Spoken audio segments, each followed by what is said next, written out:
Hi beautiful people, welcome back to my channel. I'm so glad you're here today. Today we're going to talk about empowering versus enabling people, but before we do,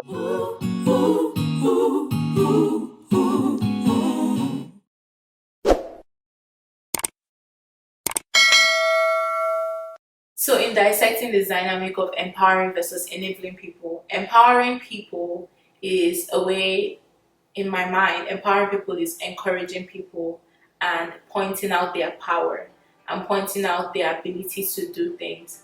Enabling people is doing things that they are actually powerful to do, doing it for them, and actually takes away their power from them and makes them feel weaker and feel like they can't handle things. So if you've watched my video on codependency and my video on the beauty of boundaries, I believe these are in my foundational how-to playlist.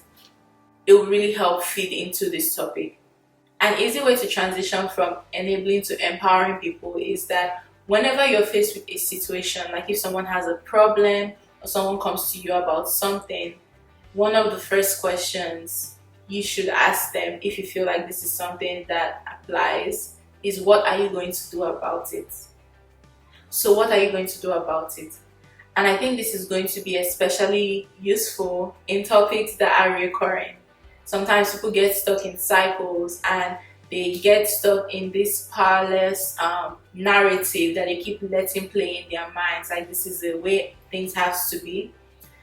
Especially if you're giving advice, that's a very powerful question to ask someone, to give them back their responsibility and to help them see that they're actually powerful to change whatever situation they're in. I think that's a very powerful way to still be there for someone and empower them and inspire them to rise up in their strength, rise up in their power, and take charge of the situation, take control of their situation in their life. Back to my videos on the beauty of boundaries, there are some things that are your responsibility. My feelings, my actions, my words, all those things are my responsibility. And there's some things that are other people's responsibility. So their feelings, their actions, their words, all of that and many more are their responsibility.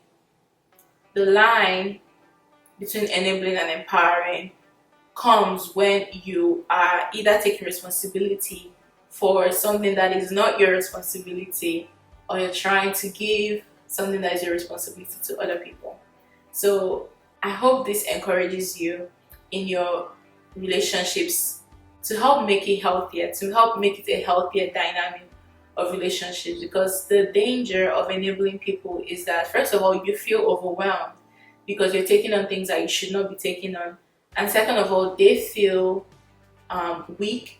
They feel like they're not able to take charge of their lives. They might feel bitter because you might be taking responsibility that they actually want to take on for themselves.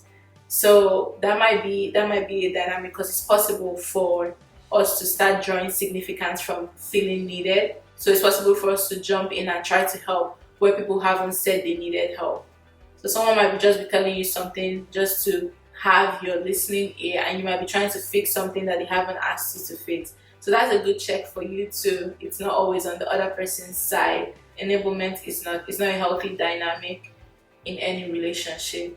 And as people grow, and as people, even in parenting, parent-child relationship, I don't have a child, so I don't know, but I would imagine that as your child grows up and your child is able to handle more responsibilities, that it's only healthy for the both of you to let that child handle those responsibilities and fail if they need to, but grow and feel powerful in their own lives. And as a child, for you to take that power in your own life too, you don't have to wait for someone to give you permission to have power over something that is your responsibility and your stuff to manage. So yeah, I hope this video helps in sorting out and making your relational dynamics healthier as you move along in this journey of emotional healing. As always, don't forget to like, subscribe, leave comments down below, share this video with someone who is seeking emotional healing and all that wonderful stuff. And until next time, remember that you are loved, you are worthy, and yeah, bye, see ya.